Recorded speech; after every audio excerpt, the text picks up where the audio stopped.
छात्र छात्राओं, फिर से एक बार आपका महाराजा सूरजमल पीजी महाविद्यालय की जो डिजिटल ऑनलाइन क्लासेज में एक बार बहुत बहुत धन्यवाद। इसमें अपने जो बीए पार्ट थर्ड में फर्स्ट पेपर है, उस फर्स्ट पेपर का नाम है यानी विश्व का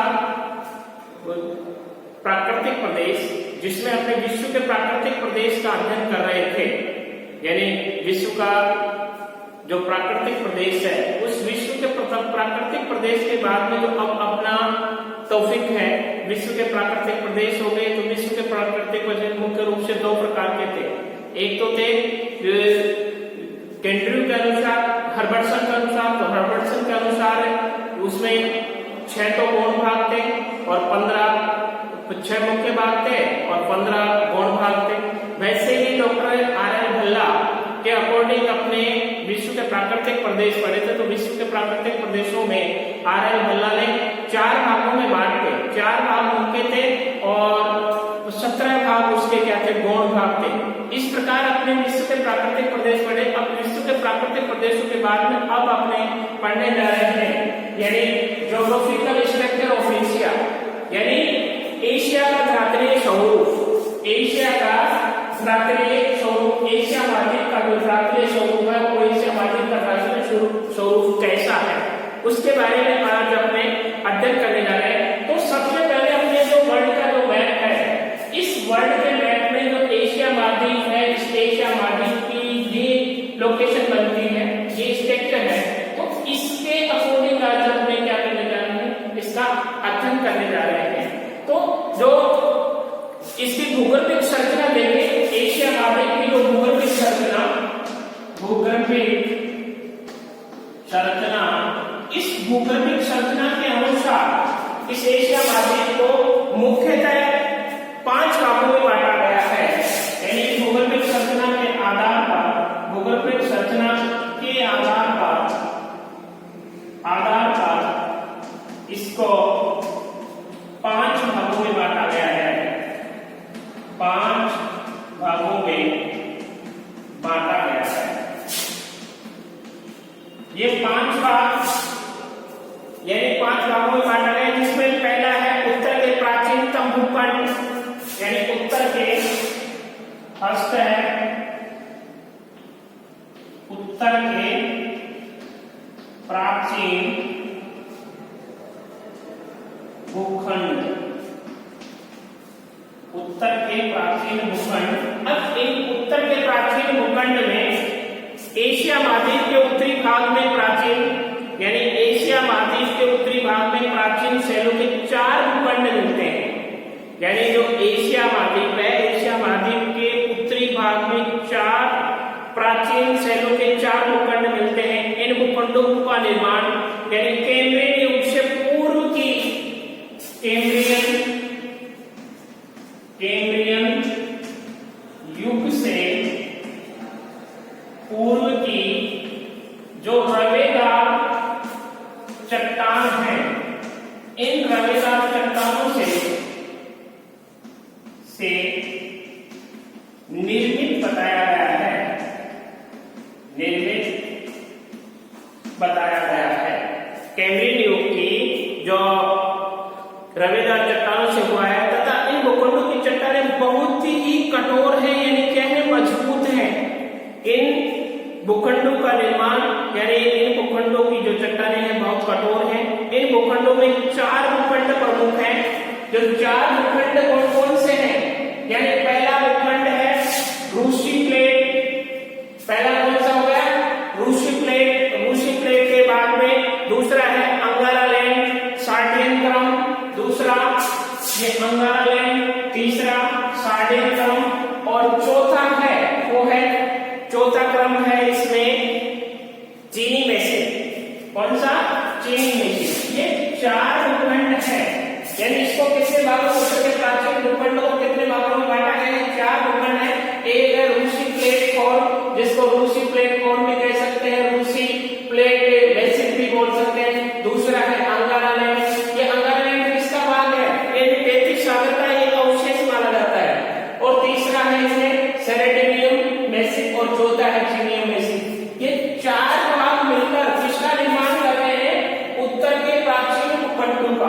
तो इस मैप के माध्यम से ये स्पष्ट हो रहा है, यानी जब आपको क्वेश्चन पूछा जाए इसके बारे में, यानी एशिया की जो ज्योग्राफिकल स्ट्रक्चर ऑफ एशिया, इसमें ये पूछा जाए आपसे कि एशिया का प्राचीन स्वरूप के बारे में बताइए, तो उसमें आप सबसे पहले वर्ल्ड का मैप बनाएंगे। वर्ल्ड का मैप बना के रूसी प्लेट कौन कौन करना है, फिर अंगारलैंड को अंकित करना है, फिर सेरेडियन मेसिक को और चीन मेसिक को। ये संकेत के माध्यम से आप इसको अंकित करके आपका क्वेश्चन ज्यादातर, यानी आपके अच्छे मार्क्स लाने के लिए ये मैप बनाने के क्वेश्चन को क्लियर कर देगा। ये चार भूखंड हो गए, रूसी प्लेटफॉर्म हो गया, अंगारलैंड हो गया, सार्डिनियन मेसिक हो गया, चीन मेसिक हो गया। अब प्रसिद्ध भूगोल में था, यानी आकलन के अनुसार प्राचीन काल में चारों भूखंड, यानी प्राचीन भूगोल में था, प्राचीन भूगोल में था आर्केड के अनुसार,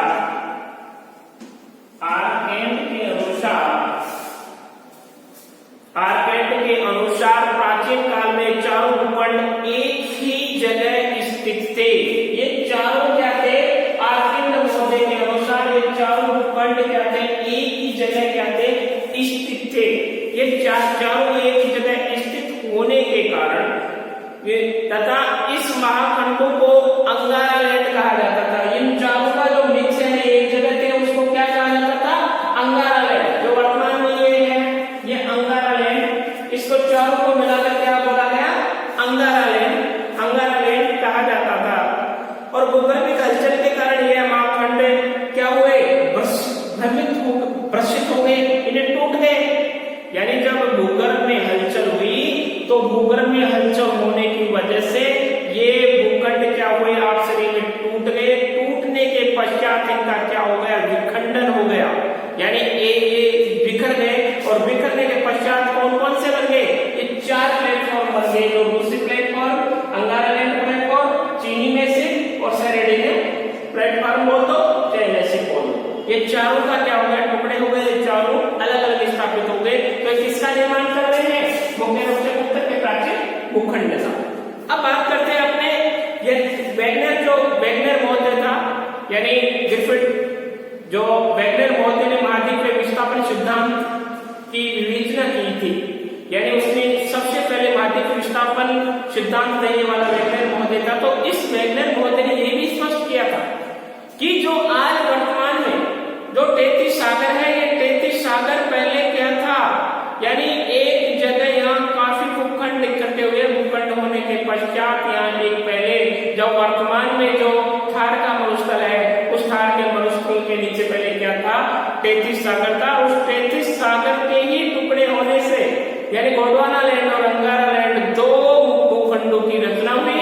और ये दो भूखंडों की रचना होने के पश्चात आज की जो लोकेशन है, जो उसी से निर्मित मानी जाती है। अब बात करते हैं हमने कि जो वेगनर महोदय के अनुसार भी चारों भूखंड, यानी पेंजिया, जो चारों भूखंड है, यानी पेंजिया स्थलखंड के टूटे हुए भाग ही माने जाते हैं। यानी जो पेंजिया था, पैंथालासा था, पेंजिया पैंथालासा किसके भाग माने जाते हैं? अंगारालैंड। यानी जो पेंजिया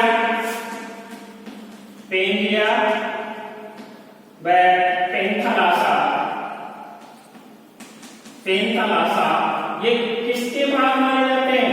ये अंगारालैंड के भाग में माने जाते हैं, क्योंकि ये इसके टूट के इसका क्या हो गया?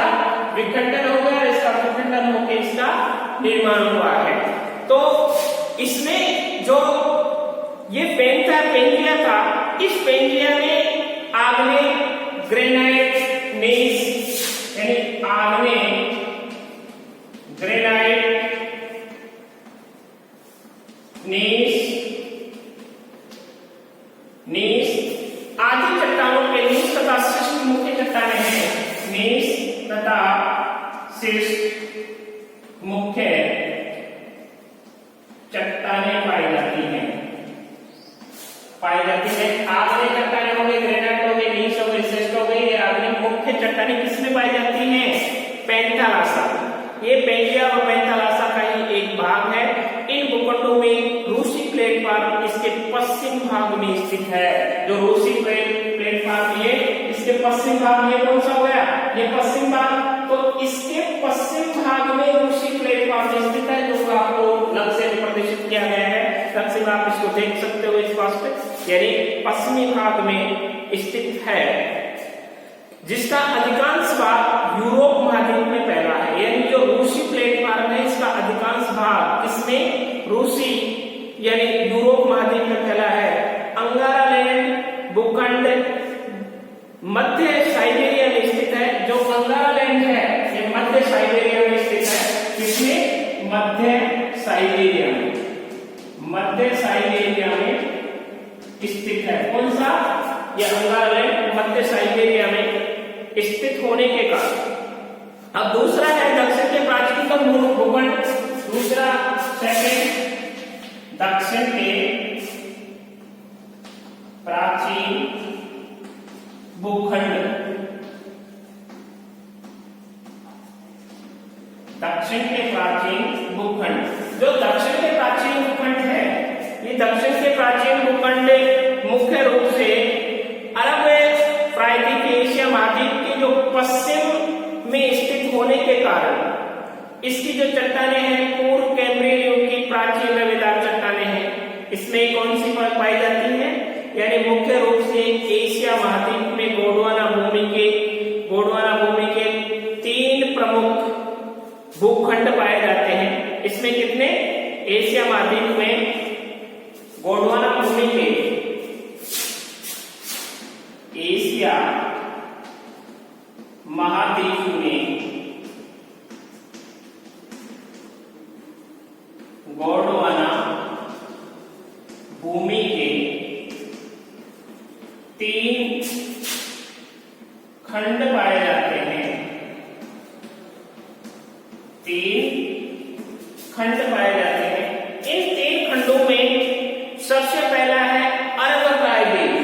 प्रश्न नंबर का है, कौन सा है, अरब प्रायद्वीप, यानी पहला है, सेकंड का फर्स्ट है, वो है दक्षिण के प्राचीन खंड को कितने भागों में बांटा गया है, एशिया महाद्वीप के गोंडवाना लैंड के अनुसार 3 भागों में बांटा गया, जिसमें फर्स्ट है अरब प्रायद्वीप। अरब प्रायद्वीप की अपनी चर्चा करें तो जो ये अरब प्रायद्वीप एशिया महाद्वीप के पश्चिम में स्थित है। अब पश्चिम में स्थित होने के कारण इसकी जो चट्टानें हैं पूर्व कैम्ब्रियन युग की प्राचीन रफेदार चट्टानें हैं। ये इस प्रायद्वीप के पश्चिम भाग में द्रातले भाग में स्पष्ट रूप से दिखाई देती हैं और इसी प्रायद्वीप के उत्तरी एवं पूर्वी भाग की चट्टानों पर जो जुरेसिक तथा क्रेटेशियस युग की अवसादी चट्टानों की मोटी परत पाई जाती है। यानी कहने का मतलब सीधा सा है कि जो सबसे पहले इसमें क्या है कि समझने की बात यही है कि जो अवसादी चट्टानें हैं, ये अवसादी चट्टानें हैं। अवसादी चट्टानों का नाम आते ही आपके दिमाग में फिट हो जाना चाहिए कि अवसाद का मतलब है कि वहां पहले वनस्पति थी।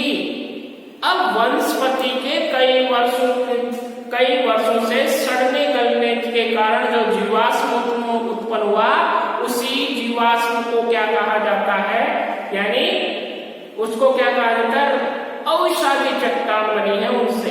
यानी अवसाद के रूप में जो चट्टान निर्माण हुई है उसी को अवसाद चट्टानों का नाम दिया गया है। अब इन अवसाद चट्टानों में क्या पाए जाते हैं, रवेदार रेशे पाए जाते हैं।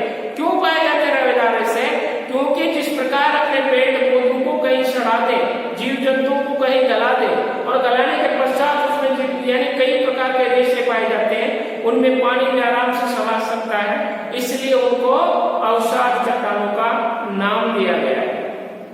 अब इसमें एक चीज और है कि अवसादी चट्टानों में क्या होती है कि मोटी परत पाई जाती है। जुरेसिक युग, यानी जो जुरेसिक युग था, जुरेसिक युग उसके युग में क्या पाए जाते थे, डायनासोर पाए जाते थे। तो डायनासोर के वहां अवशेष प्राप्त हुए। अब जब डायनासोर के यानी कई लाखों वर्ष पुराने अवशेष अभी भी प्राप्त हो रहे हैं, तो उन डायनासोर के अवशेषों से ये विदित हो रहा है, ये ज्ञान प्राप्त हो रहा है कि यहाँ जीव जंतु पहले थे, लेकिन एक पृथ्वी में हलचल यानी भूचाल आने की वजह से वो जीव जंतु क्या हुए, यानी पृथ्वी की आंतरिक संरचना में दब गए और दब जाने के कारण वो नष्ट, वो सृष्टि क्या हुई, नष्ट हो गई। तो इन चीजों से स्पष्ट हो रहा है कि अरब प्रायद्वीप पठार है, इस अवसादी चट्टानों का विस्तार जो मेसोपोटामिया तथा फारस की खाड़ी, मेसोपोटामिया क्या है, एक सभ्यता केंद्र है, क्या है, सभ्यता का केंद्र है, मेसोपोटामिया है, फारस की खाड़ी में विस्तृत अवसादी चट्टानों में भारी मात्रा में क्या पाया जा रहा है, पेट्रोल प्राप्त हो रहा है।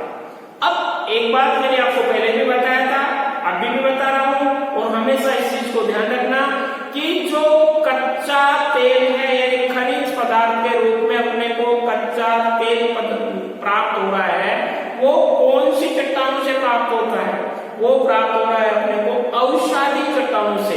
क्यों? क्योंकि वहां आज से हजारों वर्ष पहले वहां पहले क्या थी, वनस्पतियां तथा जीव जंतु आदि दब के उसमें सड़ गल गिरने के कारण जो अपने को अब कच्चा तेल प्राप्त हो रहा है, वो कच्चा तेल इसी की देन माना जाता है। अब आपने जो भारतीय प्रायद्वीप में सेकेंड अरब प्रायद्वीप, इसका दक्षिण से प्राचीनतम भूखंडों में जो सेकेंड है वो है भारतीय प्रायद्वीप। दूसरा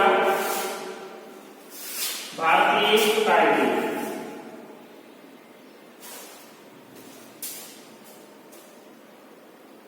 अरब प्रायद्वीप के बाद में दूसरा भारतीय प्रायद्वीप, भारतीय प्रायद्वीप। अब इस भारतीय प्रायद्वीप की अपनी चर्चा करते हैं, अपने विषय का मुख्य केंद्र बनाते हैं। तो इस भारतीय इस प्रायद्वीप में भारत तथा श्रीलंका के अधिकांश भाग सम्मिलित हैं। जो ये क्या है, ये क्या श्रीलंका है, ये भारत है। तो भारत तथा श्रीलंका का ज्यादा पार्ट इसमें इस भारतीय प्रायद्वीप के अंतर्गत आता है। तो इसमें भारतीय प्रायद्वीप में भारत तथा श्रीलंका के अधिकांश भाग सम्मिलित हैं। भारतीय प्रायद्वीप भी अरब प्रायद्वीप की तरह कठोर तथा प्राचीन रवेदार चट्टानों से निर्मित है। क्या है, कठोर तथा प्राचीन रवेदार चट्टानों से निर्मित गोंडवाना भूमि का ही एक क्या है, एक पार्ट है, एक भाग है। इसका ढाल पूर्व की ओर है, जो इसका जो अपने ढाल देखें तो पूर्व की ओर है। क्यों है पूर्व की ओर, कि जितनी भी भारत में जो नदियां हैं वो उत्तर से पूर्व की ओर बह रही है, इसी कारण से इसका जो ढाल है वो पूर्व की ओर है।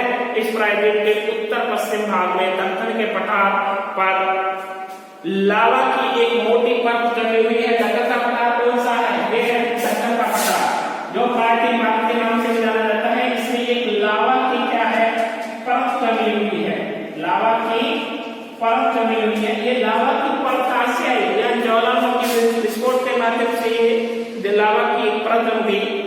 अब इस लावा की परत से गोंडवाना क्रम के जो अवसाद हैं वो दामोदर तथा गोदावरी नदी, दामोदर और गोदावरी घाटी के सारे क्षैतिज रूप में बिखरे हुए। क्षैतिज रूप में का मतलब यानी क्षैतिज रूप में सीधे सीधे फैले हुए हैं ये। इसके बाद में जो थर्ड है वो है हिंद चीन प्लेटफॉर्म। तीसरा है हिंद चीन प्लेटफॉर्म, ये हिंद चीन प्लेटफॉर्म।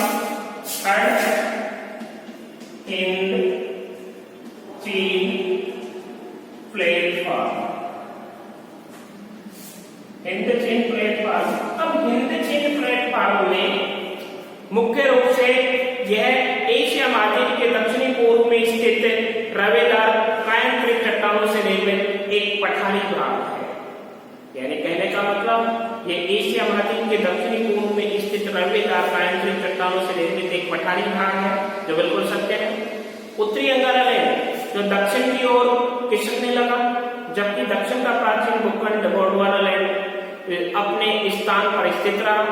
तो इससे दोनों भूखंडों के मध्य में 33 से सागर के तलों में जमा तलजट की परतों में दबाव पड़ा, जिससे उसमें मोड़ पड़ गई और दबाव का यह क्रम लाखों वर्षों तक चलता रहा, जिससे मोड़ों के उभरे हुए अंग ऊंचे होते गए और जिन भाग में मलबे की परतों का अधिक जमाव था वह अधिक दबाव पड़ा, वहां पर उच्च पर्वतीय श्रेणियों का निर्माण हुआ। कहने का मतलब वहां दबाव पड़ा तथा उच्च पर्वत श्रेणियों का निर्माण हुआ। हिमालय पर्वत, जैसे हिमालय पर्वत है, दक्षिण पश्चिमी एशिया है, मध्य एशिया की पर्वतमालाएं, इसी पर्वत क्रम के क्या माने जाते हैं? अवशेष माने जाते हैं, अंग माने जाते हैं। और हिमालय जैसे हिमालय है, काराकोरम है, एशिया माइनर है आदि, इस क्रम की पर्वत श्रेणियां मानी जाती है। क्या मानी जाती है? यानी मुख्य पर्वत श्रेणियां मानी जाती हैं। पर्वतों में जैसे हिंदू कुश पर्वत है, एल्बुर्ज है, जैगोर्स है, सुलेमान है, किरदर है आदि श्रेणियां भी इसी में पाई जाती है। इसके बाद में नवीन मोड़दार पर्वत श्रेणियां, जो थर्ड है, यानी उत्तर के प्राचीन खंड हो गया, दक्षिण के प्राचीन खंड हो गया। अब जो थर्ड नंबर का है वो है, थर्ड नंबर का नवीन मोड़दार पर्वत श्रेणियां, नवीन मोड़दार पर्वत श्रेणियां।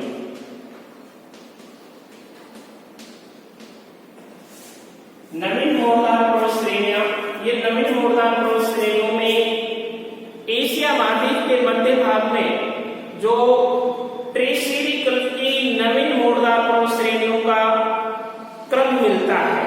यानी ये जो क्रम है ये मुख्य रूप से एशिया महाद्वीप के मध्य भाग में ट्रेसियर कल्प की नवीन मोड़दार पर्वत श्रेणियों का ही एक भाग है। इन पर्वत श्रेणियों का निर्माण ट्रेसियरी युग से पहले ही जो मेसोजोइक था, मेसोजोइक महाकल्प के अंतिम समय में ही प्रारंभ हो गया था। और यह पर्वत निर्माण इयोसीन, ओलिगोसीन, क्या है ये क्या है पता है आपको? इयोसीन, ओलिगोसीन, प्लाटोसीन, ये कल्प है। कौन से कल्प है? ये कल्प है, ये कल्प जो बर्फ से संबंधित ग्रुप को एक अपने आप में समाहित किए हुए हैं, तो इनको कल्प कहा जाता है। इन कल्पों में इयोसीन है, ओलिगोसीन है, प्लायोसीन है तथा प्लाटोसीन है। इसमें कई बार जो एग्जाम में क्वेश्चन, ऑब्जेक्टिव टाइप में क्वेश्चन पूछा जाता है कि महाकल्पों का क्रम निर्धारित कीजिए, यानी उसको, यानी एक ऑप्शन ए उसमें उसका क्रम को बिछड़ा देते हैं और उसके बाद में उसको पूछता है कि निम्न में से महाकल्पों का क्रम को स्पष्ट कीजिए या बताइए। तो इसमें आपको ये ध्यान रखना है कि सबसे पहले कौन सा कल्प बना? सबसे पहले इयोसीन कल्प बना था, फिर ओलिगोसीन कल्प बना था, फिर प्लायोसीन कल्प बना था और फिर प्लीस्टोसीन कल्प। यानी ये क्रम आपको हमेशा ध्यान रखना, यानी इसमें ज्योग्राफी में ये कल्प इनका क्रम निर्धारण करवाता है, जो आपको याद रखना है। इस प्रकार की नवीन जो मोड़दार पर्वत श्रेणियों का निर्माण ट्रेसियरी युग की भूगर्भिक हलचलों के कारण हुआ है। यानी जितने भी भूगर्भिक हलचल हैं, उस भूगर्भिक हलचलों के कारण ही इन नवीन जो मोड़दार पर्वत हैं, यानी अपने अरावली पर्वत श्रृंखला है, अपनी जो अरावली पर्वत श्रृंखला है, यह अरावली पर्वत श्रृंखला दिनों दिन इसमें क्या हो रहा है? वृद्धि हो रहा है, वृद्धि हो रही है। क्यों हो रही है? क्योंकि इसमें जो 33 सागर के अवशेष है उसमें मलबा धीरे धीरे उसमें नीचे धस रहा है और मलबा नीचे धसने से उसमें क्या हो रहा है? थोड़ा उभार आ रहा है। इसलिए जो अरावली पर्वत श्रृंखला है उसकी ऊंचाई धीरे धीरे क्या घटती जा रही है। इन चीजों को आपको ध्यान रखना है। अब इन पर्वत श्रेणियों की जो उत्पत्ति के संबंध में भूगोलवेताओं का मत है कि जो इन पर्वत श्रेणियों की उत्पत्ति के संबंध में भूगोलवेताओं के काफी मत है। भूगोलवेताएं काफी, जैसे ये वैगनर का महाद्वीपीय सिद्धांत है, इस वैगनर के महाद्वीपीय सिद्धांत में जो डाना और पैंक ने भी अपने सिद्धांत प्रस्तुत किए थे। तो इनमें भी क्या है कि काफी लोगों में मतभेद है। उनका मत कि प्राचीन काल में अंगारा लैंड नामक उत्तरी महाखंड तथा गोंडवाना लैंड नामक दक्षिणी महाखंड के बीच एक विशाल भूषण रेखा की रचना हुई थी। यानी कहने का मतलब अपने ये कह सकते हैं, बोल सकते हैं कि प्राचीन काल में अंगारा लैंड नामक उत्तरी महाखंड तथा गोंडवाना लैंड, यानी अंगारा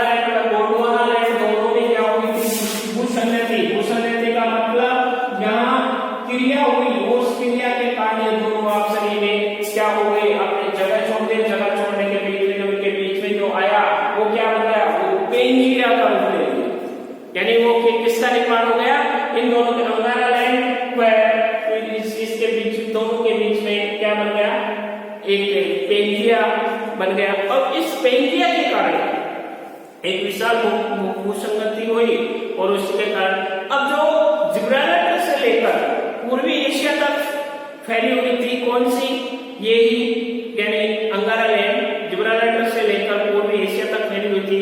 इस विशाल भूसंगति को 33 सागर कहा जाता है। क्या कहा जाता है, 33 सागर कहा जाता है। जो भूसंगति हुई उस भूसंगति को 33 सागर का नाम दिया गया है।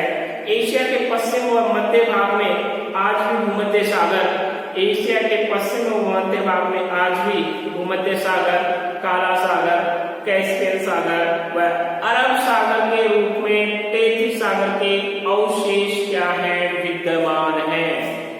क्या है, विद्यमान है। आज भी भूमध्य सागर, काला सागर, कैस्पियन सागर व अरब सागर के रूप में 33 सागर के अवशेष क्या है, विद्यमान है। इनको अपने अच्छी तरह से इनको मैप के माध्यम से अपने समझ सकते हैं और इनको स्पष्ट कर सकते हैं।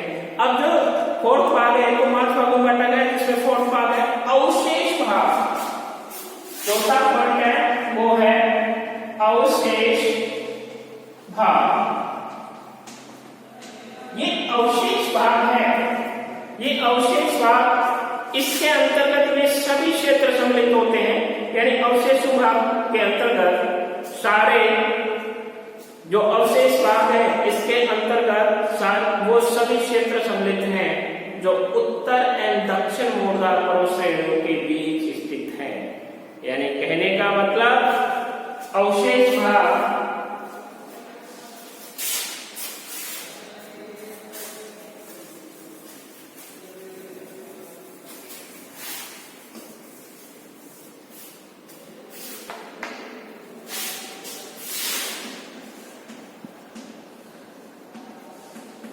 अवशेष भाग, इन अवशेष भागों के अंतर्गत,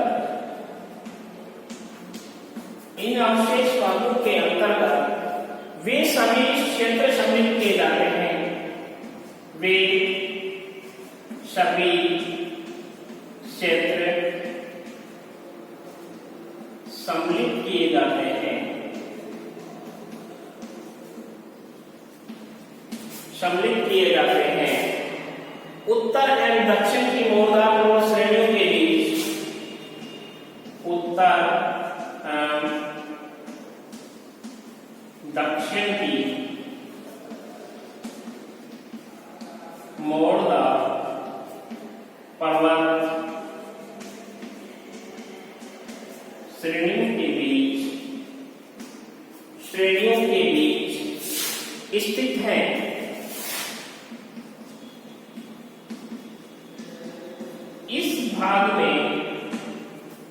इस भाग में मिलने वाली चट्टानों का निर्माण, इस भाग में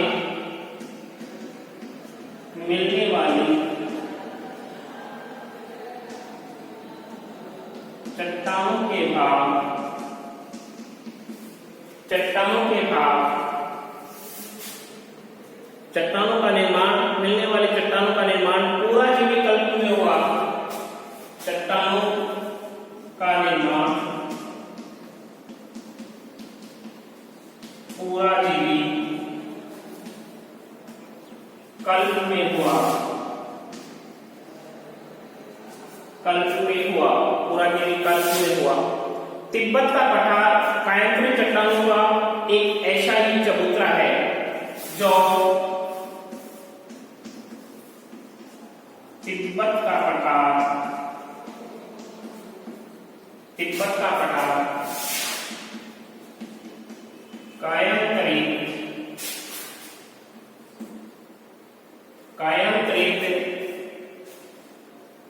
चट्टानों का एक चबूतरा है, कायांतरित चट्टानों का एक चबूतरा माना जाता है। कायांतरित चट्टानों का एक चबूतरा माना जाता है जो विश्व के ऊंचे पठारों में गिना जाता है, जो विश्व के ऊंचे पठारों में गिना जाता है। विश्व के ऊंचे चबूतरे प्लेटफॉर्मों में माना जाता है, जो विश्व के ऊंचे पठारों में भी माना जाता है, विश्व के ऊंचे पठारों में गिना जाता है। पामीर का पठार काफी ऊंचा है। इन दोनों पठारों की रचना, पामीर का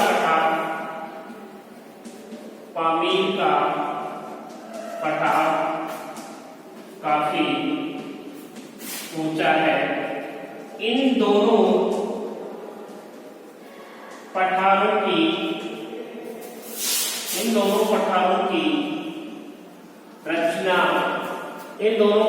की रचना भूगर्भिक रचनों के कारण हुई। भूगर्भिक हलचलों के कारण हुई। अब इसके बाद में जो 5वें नंबर की नवीन औषधि संरचना है, उन 5वें नंबर की जो नवीन संरचना है, उस संरचना के बारे में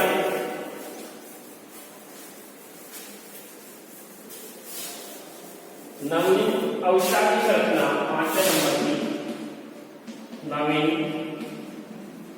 औषधि संरचना।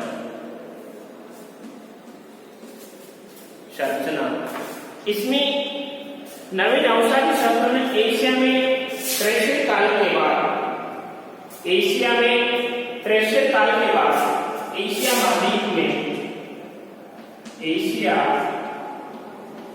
महाद्वीप में पर्शियन युग के बाद, एशिया महाद्वीप में पर्शियन युग के बाद या काल के बाद नदी अपरदन के अवसाद के कारण, नदी अपरदन के अवसाद के बाद निक्षेपित अनेक विशाल मैदानों की उत्पत्ति हुई। निक्षेपित अनेक मैदानों की उत्पत्ति हुई। इन विशाल मैदानों की उत्पत्ति में जिसमें सिंधु, गंगा, मेसोपोटामिया,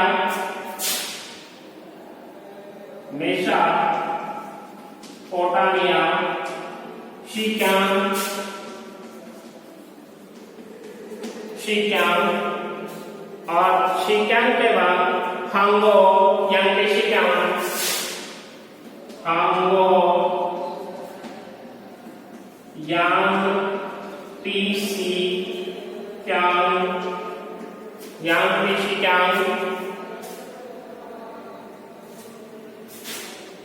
शिक्यांग, इरावदी, मीकांग और मीकांग के बाद में दजला व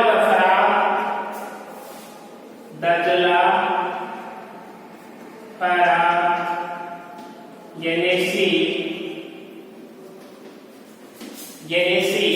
ओबे,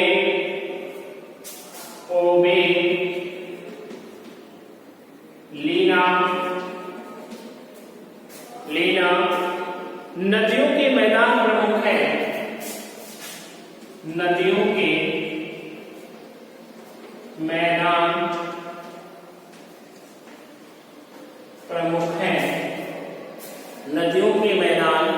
प्रमुख हैं। एशिया की नदी घाटी के इन उपजाऊ मैदानों में, जो एशिया महाद्वीप है, इन एशिया महाद्वीप की नदी घाटियों के इन उपजाऊ मैदानों में आदि संस्कृतियों का क्या हुआ है, उदय हुआ है। ये नवीनतम मैदान है तथा विश्व के घने बसे भूभाग है। ये क्या है? नवीनतम मैदान है जो विश्व के घने बसे हुए भूभाग माने जाते हैं। क्यों बसे हुए भूभाग है? क्योंकि जिस जगह यानी मनुष्य को पानी की सुविधा होती है और पानी होता है तो वो कृषि करते हैं, और जहां पर कृषि होगी तो उस जगह अपने आप ही मनुष्य का क्या हो जाता अपने देखें तो सबसे पहले अपने बात करें तो वो क्या है कि एशिया का जो धरातलीय स्वरूप है, यानी ज्योग्राफिकल स्ट्रक्चर ऑफ एशिया, इसमें भूगर्भिक संरचना, तो भूगर्भिक संरचना को मुख्य कितने भागों में बांटा गया? 5 भागों में बांटा गया, जिसमें पहला है उत्तर के प्राचीनतम भूखंड। अब उत्तर के प्राचीनतम भूखंड में ज्यादातर वेगनर महोदय ने इसको स्पष्ट करने की कोशिश की थी। अब उत्तर के प्राचीन भूखंड है उसको भी कितने भागों में बांटा गया? 4 भागों में बांटा गया, यानी इन खंडों को कितने भागों में? 4 भागों में बांटा गया। पहला है रूसी प्लेटफॉर्म, दूसरा है अंगारा लाइन, तीसरा है इसके बाद जो तीसरा है वो है सार्डिनियन मैसिव और चौथा है चीनी मैसिव। इसके बाद में जो दूसरा है दक्षिण के प्राचीनतम भूखंड, तो दक्षिण के प्राचीनतम भूखंड को भी 3 भागों में विभाजित किया गया।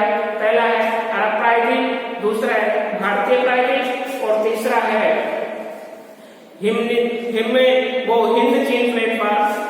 और फिर इसके बाद में तीसरा जो मेन पार्ट था वो है नवीन मोरदार पर्वत श्रेणियां, और नवीन मोरदार पर्वत श्रेणी के बाद में चौथा है अवशेष भाग और 5वां है नवीन अवसादी संरचनाएं। कौन सा है? नवीन अवसादी संरचनाएं। तो इस प्रकार से जो एशिया महाद्वीप का जो स्ट्रक्चर है, भौगोलिक संरचना है, एशिया का धरातलीय स्वरूप है, इसमें आपको राजस्थान विश्वविद्यालय में हुआ जो पेपर सेटर्स है वो क्वेश्चन इस प्रकार से आता है कि एशिया महाद्वीप का धरातलीय स्वरूप के बारे में विवेचना कीजिए। यानी आपका जो विश्व का प्रादेशिक भूगोल है, विश्व का जो प्रादेशिक भूगोल है, विश्व के प्रादेशिक भूगोल में ये जो फर्स्ट क्वेश्चन बनता है विश्व के प्रादेशिक भूगोल, यानी पेपर फर्स्ट ईयर पार्ट 3, उसमें पहला जो क्वेश्चन बनता है वो क्वेश्चन बनता है कि एशिया का जो धरातलीय स्वरूप है, यानी ज्योग्राफिकल स्ट्रक्चर ऑफ एशिया, उसका अपने शब्दों में व्याख्या कीजिए। तो उससे सबसे पहले आपको 5 भागों में बांटा गया, 5 भागों के नाम देना है, प्रत्येक में उपाल करके और उसको क्या करना है? स्पष्ट करना है। और स्पष्ट करने के पश्चात ये मैं एक बार आपको एक और बता देता हूँ कि इसमें ज्योग्राफी में जब तक ये मैप नहीं बनाओगे, यानी वर्ल्ड का मैप बना दो, 5 भागों को इसमें टाइप कर दो, यानी इसको अंकित कर दो, दिखा दो, दिखाने के पश्चात आपका आधा क्वेश्चन तो यही स्पष्ट हो जाता है। कैसे? यानी आपने मैप में एक चीज दिखा रहे हो तो आपका आधा क्वेश्चन इसी जगह क्या हो रहा है? स्पष्ट हो रहा है, और इसको ध्यानपूर्वक करना है। अब ये आपका जो क्वेश्चन है ये आपका तैयार हो गया।